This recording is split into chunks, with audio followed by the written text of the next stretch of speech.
తెలియజెప్పడానికి, వారి ఆలోచనల్ని ఈ సభ ద్వారా రాష్ట్ర ప్రజలకు తెలియజెప్పడానికి కావాల్సినంత సమయం ఇచ్చారు. కానీ దురదృష్టం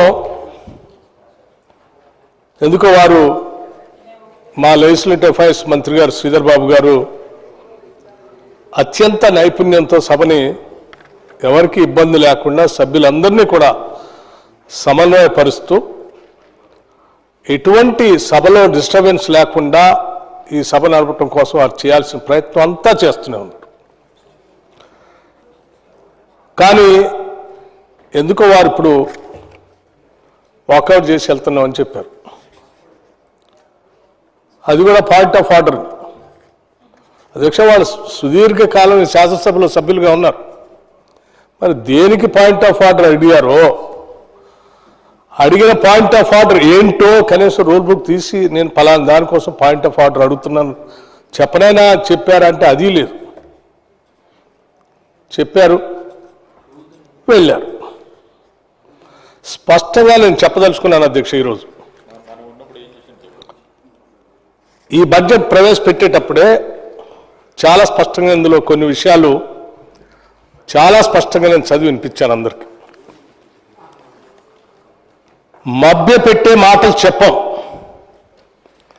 ప్రశ్నించిన వారిని దూషించటం మా నైజం కాదు. బాధ్యతతో ఎవరు ప్రశ్నించినా బాధ్యతతోనే వారికి సమాధానం చెప్తాం. అది ప్రజల పట్ల, ప్రజాస్వామ్యం పట్ల మాకున్నటువంటి చిత్తశుద్ధి అని చాలా స్పష్టంగా చెప్తూ మొదలుపెట్టాం. మొదలుపెట్టమే కాదు, దానికి అనుగుణంగానే ఈ బడ్జెట్ ప్రవేశపెట్టిన తర్వాత వారు ప్రశ్నించడానికి కావలసినంత సమయం సభలో మీరు ఇచ్చారు, ఈ ప్రభుత్వం కూడా సహకరించింది. కానీ అధ్యక్ష, ఎందుకో వారికి బడ్జెట్ అన్నా, ప్రజాస్వామ్యం అన్నా, ప్రజల పట్ల బాధ్యత అన్నా, వారి అవసరాలు తీర్చాలన్నా ఎందుకో వారికి మనసుకి ఇష్టం ఉండదు అధ్యక్ష. ఇది ఈనాటిది కాదు, ఇది తరతరాలుగా ఈ సమాజంలో వస్తున్నటువంటి సమస్య. ఇది ఆ సమస్య నుంచి ఇంకా ఎందుకో వాళ్ళు బయటపడలేకపోతా ఉన్నారు. ఇది ప్రజాస్వామ్య దేశం. డాక్టర్ బాబాసాహెబ్ అంబేద్కర్ భారత రాజ్యాంగాన్ని ఇక్కడ ఇచ్చి అత్యంత ప్రజాస్వామ్యయుతంగా ఈ సమాజాన్ని నడుపుకోండి అని చెప్పి ఇచ్చిపోయినటువంటి మహానుభావుడు చెప్పినటువంటి మాటలను కూడా నేను ఈ బడ్జెట్ మొదలుపెట్టేటప్పుడు చెప్పాను. ప్రతి పౌరుడికి సామాజిక, ఆర్థిక, రాజకీయ న్యాయం అందించడమే పరిపాలన లక్ష్యమని, దాని చుట్టూనే మా ప్రభుత్వం యొక్క ఆలోచనలు తిరుగుతాయని కూడా చెప్పాను. అధ్యక్ష, నేను వారు మాట్లాడేటప్పుడు మాకెందుకో నిన్న బ్రేక్ ఇచ్చారు, 20 నిమిషాలు టీ బ్రేక్ అని 1 గంట పైబడి సమయం తీసుకున్నారు, సభ పట్ల వీళ్ళ గౌరవం లేదు అని మాట్లాడుతూ ఉన్నాను. అదే సార్, నేను మీ ద్వారా వారి దృష్టికి నిన్న కూడా తీసుకొచ్చాను. ఈ రాష్ట్రంలో ఉన్నటువంటి కోట్లాది మంది ప్రజల అవసరాలు మనకు ముఖ్యం. ఈ సభలో మనం కూర్చున్నదే వాళ్ళ అవసరాలు తీర్చడం కోసం.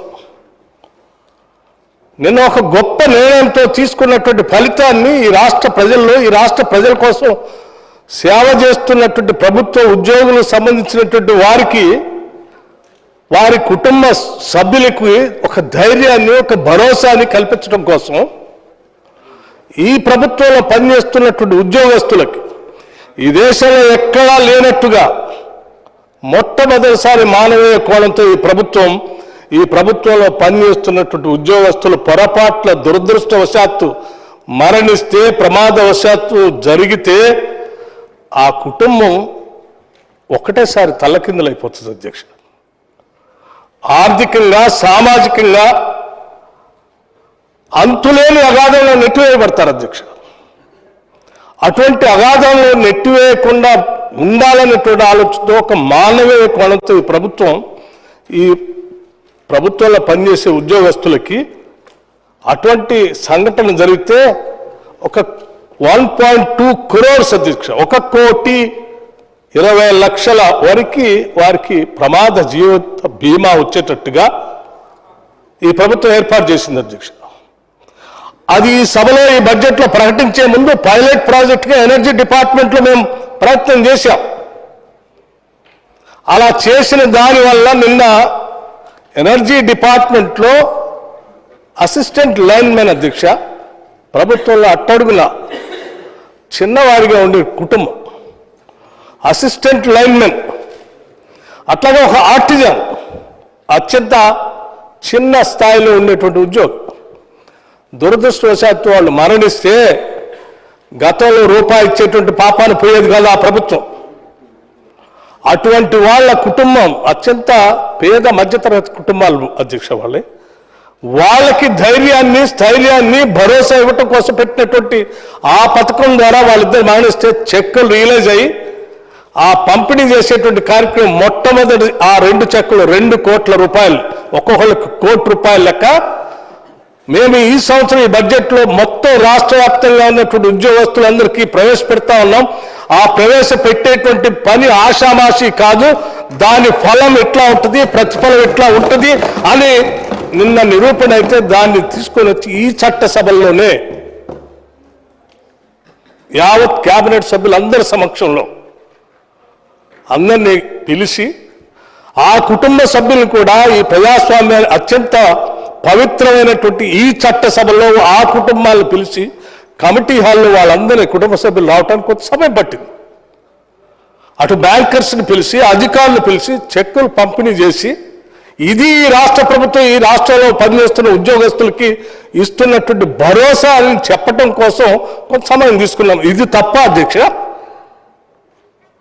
ఏం పేదవాళ్ళ కుటుంబాలు వాళ్ళ కుటుంబాలు మరణిస్తే వాళ్ళకి భరోసా ఇచ్చేటువంటి చెక్కుకు తీసుకునే టైం కూడా మీరు భరించలేనటువంటి పరిస్థితిలో ఉన్నారా?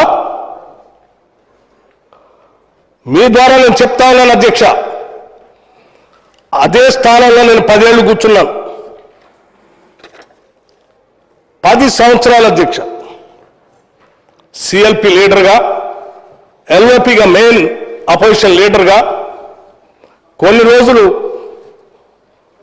ఒక 5 సంవత్సరాలు మెయిన్ అపోజిషన్ లీడర్గా, ఒక 5 సంవత్సరాలు డిప్యూటీ లీడర్గా ప్రతిపక్షంలో ఆ స్థానంలో కూర్చొని ఇక్కడ జరిగినటువంటి చర్చల పైన అనేక సందర్భాల్లో నేను లేచినటువంటి సందర్భాల్లో నాకు జరిగినటువంటి అవమానాలేంటో, వాళ్ళు ప్రవర్తించిన తీరేంటో ఈ సభ రికార్డు చూస్తే తెలుస్తుంది అధ్యక్ష. నేను ప్రత్యేకంగా చెప్పాల్సినటువంటి అవసరం లేదు. అనేక సందర్భాల్లో బడ్జెట్ సంబంధించి కానీ, ప్రజా సమస్యలకు సంబంధించి కానీ సభ దృష్టికి తీసుకొని రావటానికి అరిచి గీబెడితే మా గొంతు పోతే కూడా కనీసం మైకి ఇవ్వనటువంటి పాలన చేసిన వాళ్ళు ఈరోజు అత్యంత ప్రజాస్వామ్యయుతంగా గంటల తరబడి సమయం ఇస్తే ఆ ఇచ్చిన సమయం తర్వాత సమాధానం చెప్తా ఉంటే కూర్చొని ఓపిక లేక అలా వెళ్ళిపోతా ఉంటే నిజంగా నవ్వాలో ఏడవాలో అర్థం కావట్లేదు అధ్యక్ష. ఇది వీరికి ప్రజాస్వామ్యం మీద ఉన్నటువంటి గౌరవం, ఈ సభలో జరిగేటువంటి చర్చల పైన వారికి ఉన్నటువంటి నమ్మకం. అధ్యక్ష, నేను చాలా స్పష్టంగా చెప్పాను, మీరు అడిగిన ప్రతి ప్రశ్నకి సమాధానం చెప్తామని చెప్పాము. ఆ తర్వాత క్లారిఫికేషన్ ఉంటే దానికి కూడా సమాధానం చెప్తామని చెప్పాము. అధ్యక్ష, నేను ఆనాడు ఇటు ప్రభుత్వంలో ఉండి మేము ప్రతిపక్షంలో ఉంటే నాతో పాటు శ్రీధర్ బాబు గారు, సీతక్క గారు, ఇంకా కొద్దిమంది సభ్యులందరూ ఆడ కూర్చొని మాట్లాడుతుంటే ఏనాడు కూడా మీరు మమ్మల్ని సభ్యులుగా గౌరవించలేదు అధ్యక్ష. అయినా మా బాధ్యతను మేము నిర్వర్తించాలి. ఇక్కడ ప్రతిపక్షంగా ప్రజల కోసం వాళ్ళు ఎన్ని అవమానాలు పరిచినా, మైక్ ఇవ్వకపోయినా తప్పనిసరిగా ప్రజల పక్షాన్ని నిలబడాలని చెప్పి అర్ధరాత్రి ఒక రోజు అయితే 1:30-2 గంటల వరకు సభ నడిపితే కూడా ఇక్కడనే కూర్చొని వెళ్ళాం అధ్యక్ష.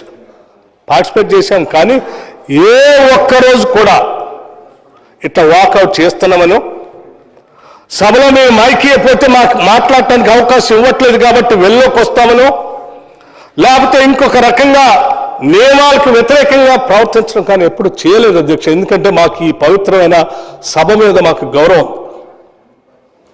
ఈ రాష్ట్రంలో ఉన్నటువంటి కోట్లాది మంది ప్రజల జీవన స్థితిగతులు మారటానికి చేసే చట్టాలు ఈ సభలోనే జరగాలి, ఇక్కడే చర్చలు, దీని ద్వారానే వాళ్ళ జీవితాల్లో రాతలు మారుతాయి. ఆ రాతలు మార్చడానికి కదా మనం ఇక్కడికి వచ్చింది. మన కోసం కదా ఆలోచించాల్సింది, వాళ్ళ కోసం కదా అని చెప్పి వాళ్ళు ఎన్ని అవమానాలు పరిచినా మేము బయటికి పోలేదు అధ్యక్ష. వాటన్నింటినీ భరిస్తూ వాళ్ళ కోసం మాట్లాడి అక్కడే కూర్చున్నాం. 10 సంవత్సరాలు వాళ్ళు బడ్జెట్ ప్రవేశపెట్టారు అధ్యక్ష. నాకు తెలిసి 10 సంవత్సరాల ఆ బడ్జెట్ మీద నేను మాట్లాడాను. వారు బడ్జెట్ ప్రవేశపెట్టిన ప్రతి సందర్భంలో ఏ ఒక్కరోజు బడ్జెట్ వారు చదివేటప్పుడు ప్రసంగించేటప్పుడు ఏ ఒక్కరోజు మేము అల్లరి చేయలేదు అధ్యక్ష. ఏ ఒక్కరోజు కూడా మేము కామెంట్స్ కూడా చేయలేదు అధ్యక్ష. పూర్తిగా సంపూర్ణంగా కూర్చొని రాచుకున్నాం. మాకు అవకాశం వచ్చినప్పుడే, మైక్ ఇచ్చినప్పుడే లేచి సమస్య వారి దృష్టికి తీసుకొచ్చాం. ఏం చేశారు అధ్యక్ష? నిన్న 10 సంవత్సరాలు మమ్మల్ని చూశారు కదా. 10 సంవత్సరాలు ఆనాడే చెప్పాం, మీరు చేస్తున్నటువంటి కార్యక్రమాలు ప్రజలంతా గమనిస్తూ ఉన్నారు. జరిగే ఎన్నికల తర్వాత మేము అటు వస్తాం, మీరు ఇటు వస్తారు, రాసుకోండి అని చెప్పినట్టుగానే ఇక్కడికి వచ్చాం. వచ్చింది కూడా కారణం చెప్పాం. మేము మా కోసం రాలేదు అధ్యక్ష, మా కోసం రాలేదు. ఈ రాష్ట్ర ప్రజల సంక్షేమం కోసం, వారి జీవితాలు బాగు చేయటం కోసం కోరి తెచ్చుకొని కొట్లాడి తెచ్చుకున్న తెలంగాణ రాష్ట్ర భవిష్యత్తుని మార్చడానికి, దానికోసం మా ప్రయత్నం ఉండాలనే ఆలోచనతో ఇందులోకి వచ్చాం అధ్యక్ష. వచ్చి ఈరోజు బడ్జెట్ ప్రవేశపెట్టేటప్పుడు ఏం చెప్పాము అధ్యక్ష? ఈ బడ్జెట్లో ఉన్నటువంటి సంఖ్యల చుట్టూ తిరిగేటువంటి కాదు, ఈ సంఖ్యలన్నీ ప్రజల చుట్టూ తిరిగేటువంటి అంకెలు, వారి జీవన స్థితిగతులు మార్చేటువంటి లెక్కలు ఇవి. ఆ లెక్కల్లో ద్వారా వాళ్ళ జీవన స్థితిగతులు మార్చాలి. దానికోసం మనందరి ప్రయత్నం. మీ ఆలోచనలు ఏమైనా ఉంటే పంచుకోండి. మీరు ప్రశ్నించే ప్రతిదానికి సమాధానం చెప్తామని చెప్పాం అధ్యక్ష. ఏం తప్పు చేశాం అధ్యక్ష ఈ బడ్జెట్లో? మేము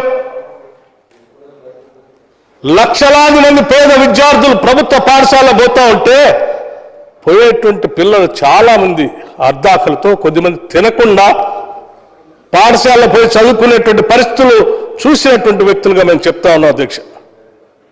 మా ముఖ్యమంత్రి రేవంత్ రెడ్డి గారు కానీ, మా క్యాబినెట్లో ఉన్నటువంటి ఇతర సహచర మంత్రులు కానీ అందరూ గ్రామీణ ప్రాంతాల నుంచి వచ్చినటువంటి వాళ్ళు, పేదవాళ్ళ కష్టాలు తెలిసినటువంటి వాళ్ళు అధ్యక్ష. ఈ రాష్ట్రంలో no child should go to the school with an empty stomach. ఎన్ని కోట్ల రూపాయలు ఖర్చైనా పర్వాలేదు, పాఠశాల పోయే ప్రతి విద్యార్థికి ఉదయం పూట అల్పాహారం పెట్టాలని, ఆ అల్పాహారంతో పాటు వారంలో వర్కింగ్ డేస్ ఉన్నటువంటి 6 రోజుల్లో 3 రోజులు పాలు ఇవ్వాలని, 3 రోజులు న్యూట్రిషన్గా ఉండేటువంటి రాగి జావ ఇవ్వాలని ఓ పథకాన్ని ప్రవేశపెట్టాం అధ్యక్ష. ఇది తప్ప? ఆ పిల్లలు మన పిల్లలు కాదా? ఈ రాష్ట్రంలో వాళ్ళు భాగస్వాములు కాదా? వాళ్ళు ఈ రాష్ట్ర మానవ వనరులుగా అద్భుతంగా న్యూట్రిషన్స్తో ఎదగాల్సినటువంటి అవసరం లేదా? వాళ్ళ భవిష్యత్తు ఈ రాష్ట్ర భవిష్యత్తు అధ్యక్ష. మన సంపదే మానవ వనరు.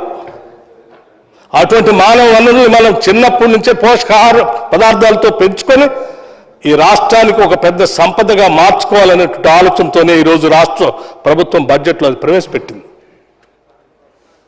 దాన్ని కూడా ఓరాలనేటువంటి పరిస్థితిలో ఉంటే ఎట్లా అధ్యక్ష? వీళ్ళు మధ్యాహ్నం పూట ఇంటర్మీడియట్ స్కూల్కి వెళ్ళేటువంటి అడోల్సెంట్ వయసు అధ్యక్ష, యుక్త వయసులో పిల్లలు వాళ్ళ కెరీర్ని డిసైడ్ చేసుకునే క్రమంలో వాళ్ళ మానసిక స్థితి వాళ్ళ పౌష్టికాహారం మీద ఆధారపడి ఉంటుంది అధ్యక్ష. అటువంటి ఇంటర్మీడియట్ కళాశాల పోయేటువంటి విద్యార్థుల కోసం ఈ రాష్ట్ర ప్రభుత్వం మొట్టమొదటిసారి మధ్యాహ్న భోజన పథకం ఇంటర్మీడియట్ స్టూడెంట్స్ కూడా ఈ రాష్ట్రంలో అమలు చేయాలని నిర్ణయం తీసుకున్నారు అధ్యక్ష. వాళ్ళు భోజనం చేయకూడదు అధ్యక్ష? వాళ్ళ పెట్టకూడదు అధ్యక్ష? ఈ రాష్ట్రంలో ఉన్నటువంటి కుటుంబాలందరికీ కాస్ట్, క్రీడ్, రిలీజన్, క్లాస్ ఎటువంటి నిబంధన లేకుండా తెలంగాణ రాష్ట్రంలో పుట్టడం అదృష్టం, ఇక్కడ పెరగటం అదృష్టం, ఇక్కడ జీవించడం అదృష్టం, మాకు ఒక భరోసా, నిబ్బరం ఈ రాష్ట్ర ప్రభుత్వం కల్పిస్తుందనేటువంటి నమ్మకం కలిగించడం కోసం ఈ రాష్ట్రంలో 1,15,00,000 కుటుంబాలు ఉంటే ఆ కుటుంబాలు మొత్తానికి ఇన్సూరెన్స్ స్కీమ్ తీసుకొని వచ్చాము అధ్యక్ష. Insurance to all, for all, ఏం అధ్యక్ష, ఇది వాళ్ళకు వద్దు అధ్యక్ష. అధ్యక్ష 2014 నుంచి 18 మధ్యలో మేము ప్రతిపక్ష శాసనసభ్యులుగా ఉన్నప్పుడు చూసాం అధ్యక్ష, గ్రామీణ ప్రాంతాల్లో రైతులు ఆత్మహత్యలు చేసుకుంటున్నారని, అలా ఆత్మహత్యలు చేసుకున్న కుటుంబాలు అన్యాయం అయిపోతున్న వాళ్ళకి ప్రభుత్వం తరఫు నుంచి ₹1,00,000 ₹1,15,000 వాళ్ళ ఆర్థిక సహాయం అందించాలని ప్రభుత్వం ఆ పథకాన్ని ప్రకటిస్తే గ్రామీణ ప్రాంతాల్లో మేము తిరిగినప్పుడు అనేక కుటుంబాల అధ్యక్ష ఆ ₹1,00,000 కోసం ఇప్పించని అని అడిగితే ఈ ప్రభుత్వాన్ని అడిగి అడిగి అడిగి అలసిపోయాం అధ్యక్ష. నాకు తెలుసు, బాగా తెలుసు అధ్యక్ష. బోనకల్ మండలంలో గోవిందాపురం అనేటువంటి గ్రామంలో ఒక పేద దళిత మహిళ తన భర్త మరణించాడు, వ్యవసాయం చేసుకుంటూ అప్పు కట్టలేక ₹1,00,000 ఇప్పించండి అని తిరిగితే ప్రభుత్వాన్ని చెప్తే వీళ్ళు నిబంధనలు పెట్టి 5 సంవత్సరాలు తిరిగితే కూడా ₹1,00,000 కూడా ఇవ్వలేదు అధ్యక్ష. పాపం ఆ మహిళ చివరికి నేను ముఖం చూపించలేక ఆమె కనపడినప్పుడల్లా తలదించుకొని పోయేవాడు. కానీ ఈరోజు అటువంటి పరిస్థితి ఉండకూడదు అనేటువంటి ఆలోచనతో కుటుంబంలో ఉన్నటువంటి వేజ్ ఎర్నర్, ఆదాయం సంపాదించేటువంటి ఒక వ్యక్తి మరణిస్తే ఆ కుటుంబం రాత్రి తలకిందులు అయిపోద్ది అధ్యక్ష. పిల్లలు ఏమైపోతారో తెలియదు, ఆధారపడినటువంటి భార్య ఏమవుతుందో తెలియదు. అగమ్య గోచరంగా మారేటువంటి దుస్థితిలోంచి ఈరోజు ఈ రాష్ట్రంలో ఏ కుటుంబం కూడా అటువంటి పరిస్థితి ఉండకూడదు అనేటువంటి ఒక మహోన్నతమైనటువంటి ఆలోచనతోనే ఈ రాష్ట్ర ప్రభుత్వం పైన భారం పడుతున్నప్పటికి కూడా ఇన్సూరెన్స్ స్కీమ్ టు ఆల్ అని చెప్పి అందరికీ ₹5,00,000 ప్రతి కుటుంబానికి ఈ రాష్ట్రంలో ఇన్సూరెన్స్ స్కీమ్ తీసుకొచ్చి బడ్జెట్లో ప్రకటిస్తే వినటానికి ఓపిక లేదు అధ్యక్ష. వాళ్ళకి ఏమి ప్రతిపక్ష సభ్యులు అధ్యక్ష. ఈ రాష్ట్ర ప్రభుత్వంలో మనం ప్రవేశపెట్టినటువంటి అనేక సంక్షేమ కార్యక్రమాలు కానీ, పాలనాపరమైనటువంటి వ్యవస్థకు సంబంధించినటువంటి అంశాలు కానీ మనం నిర్ణయాలు చేస్తే ఆ నిర్ణయాలు గ్రామీణ ప్రాంతం వరకు ప్రతి ఊరికి తీసుకెళ్లి అమలు చేసేటువంటి ఉద్యోగ వ్యవస్థ మన కోసం పనిచేస్తా ఉంది అధ్యక్ష. అటువంటి ఉద్యోగి కూడా దురదృష్టవశాత్తు ఉద్యోగం ఉంది, ప్రతి నెల వచ్చే జీతంతో కుటుంబం ప్రశాంతంగా బతుకుతున్నటువంటి పరిస్థితుల్లో సడన్ గా దురదృష్టవశాత్తు ఏదైనా జరిగితే ఎవరు సమాధానం అధ్యక్ష? ఆ కుటుంబాలకి ఓవర్ నైట్ తల్లకిందులైపోయి ఆర్థికంగా సామాజికంగా పడేటువంటి ఆ పరిస్థితులు రాకూడదనేటువంటి ఆలోచనతో ఈ రాష్ట్రంలో ఉన్నటువంటి దాదాపు 23,05,000 కుటుంబాలకు సంబంధించినటువంటి వాళ్ళందరికీ, ఇటు ఉద్యోగస్తులకి, పెన్షనర్స్కి, వారి కుటుంబ సభ్యులందరికీ కలిపి ఈరోజు 1.2 కోట్ల రూపాయలతో ఇన్సూరెన్స్ వారికి చేశాం అధ్యక్ష. మొట్టమొదటిసారి ఈ దేశ చరిత్రలో ఏ రాష్ట్రంలో చేయలేదు అధ్యక్ష. 10 లక్షల వరకు జీవిత బీమా, 60 సంవత్సరాల వరకు. పొరపాటున ఎయిర్ ట్రావెల్ చేస్తే అదనంగా ఇంకొక 2 కోట్ల రూపాయలు ఇన్సూరెన్స్ అధ్యక్ష. మన కోసం పనిచేసే ఉద్యోగస్తుల కోసం ఈ ప్రభుత్వం ఆలోచన చేసి ఒక మానవీయ కోణంతో ఈ స్కీమ్ తీసుకొని వస్తే ఆ స్కీమ్ కూడా ఇనే పరిస్థితిలో లేరు అధ్యక్ష. ఏమిటి ఈ ఉద్యోగస్తులు ఎవరు అటువంటి పథకాలు పొందకూడదు అధ్యక్ష?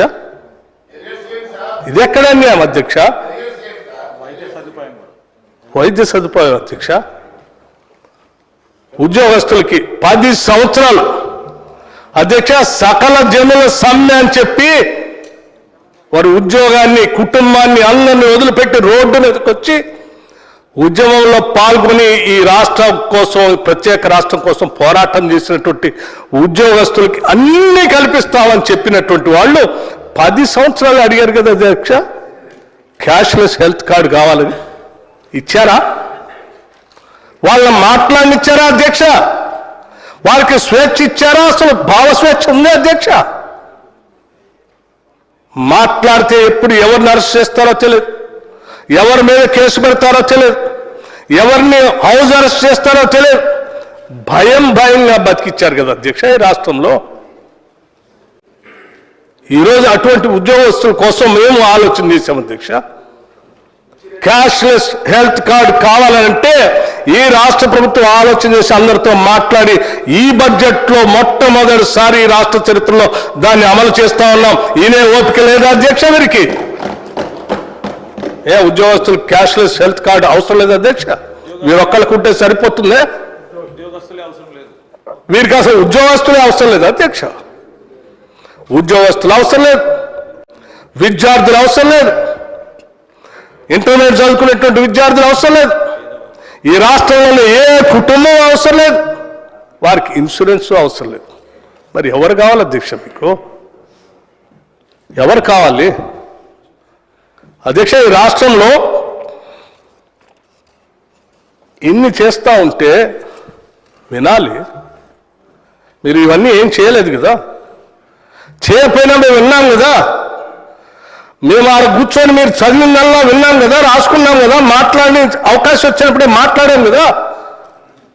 ఆ రోజు మాట్లాడిన రైతులు, ఆ రోజు ఎల్లుపిగా ప్రతిపక్ష నాయకుడిగా నేను ఆడ కూర్చుంటే ఆ రోజు మాట్లాడిన రైతు మైకేరి పుత్రి.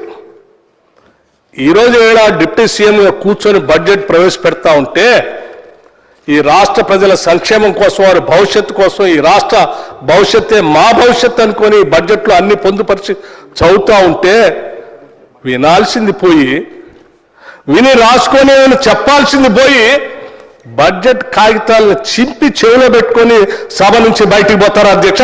ఇదేనా వాళ్ళు నేర్చుకున్న సంస్కారం? వాళ్ళ నాయకుడు ఎల్ఓపి ఎట్లా సభకు రాడు, వారికి సభ అన్నా ప్రజాస్వామ్యం అన్నా గౌరవం ఎట్లా లేదు వారికి. కానీ వీరైనా వారి పేరు చెప్పుకొని వచ్చారు కదా, సభలో కూర్చొని వినాలి కదా. మేము బడ్జెట్ ప్రజెంట్ చేస్తే మీరు వినకూడదా? లేకపోతే ఆ అంకెలు వినటానికి మీకు ఏమైనా ఇబ్బందిగా ఉందా? ఈ ప్రజల పట్ల ఈ రాష్ట్ర ప్రభుత్వం తీసుకున్న నిర్ణయాలు మీకు అంత కంటకింపుగా ఉన్నాయా? ఇది ఎక్కడ ప్రజాస్వామ్యం, ఇది ఎక్కడ న్యాయం అధ్యక్ష?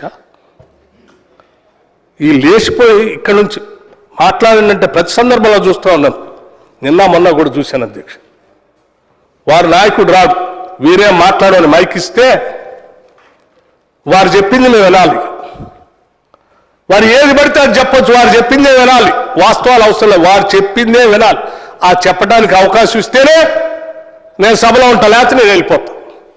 ఏంటి అధ్యక్ష నేను వెళ్ళిపోతా ఏంది అధ్యక్ష? ఎవరి కోసం వచ్చినావు? మా కోసమా? ఈ సభ ఉన్నది మా కోసమా? కాదు అధ్యక్ష, ఈ సభ ఉన్నది సమస్త తెలంగాణ రాష్ట్ర ప్రజల శ్రేయస్సు కోసం, ప్రజాస్వామ్యం కోసం ఉంది అధ్యక్ష. ఇక్కడ ప్రజలకి వాళ్ళ గురించి చర్చ జరగాలి, వాళ్ళ జీవితాల్లో మార్పు రావడానికి అవకాశాలు రావాలి తప్ప మీ స్కోర్ సెటిల్ చేసుకోవటానికో, ఆడలేక మధ్యలో ఓడన్నట్టు మేము బడ్జెట్ పెడితే వినలేకపోయాం. ఇవాళ మాట్లాడిన తర్వాత వాటి గురించి మాట్లాడటానికి ఏమీ లేదు కాబట్టి వెళ్ళిపోయినాం. పోతూ ఇంకేదో అన్నాం, నాకు ఆలస్యమైంది, లేకపోతే ఇంకేదో పుస్తకం రాలేదు. నేను ఎప్పుడో చిన్నప్పుడు వినేవాడిని అధ్యక్ష, ఆడలేక మధ్యలోడు అని చెప్పి ఆ స్టేజ్ మీద నుంచి దిగి వెళ్ళిపోయేవాడు. అట్లా ఉంది వారిది. శ్రీధర్ బాబు గారు ఏమైనా కఠినంగా చెప్పారు అధ్యక్ష వారికి? అత్యంత సామరస్యంగా ఉండండి, తర్వాత సమాధానం చెప్తాం.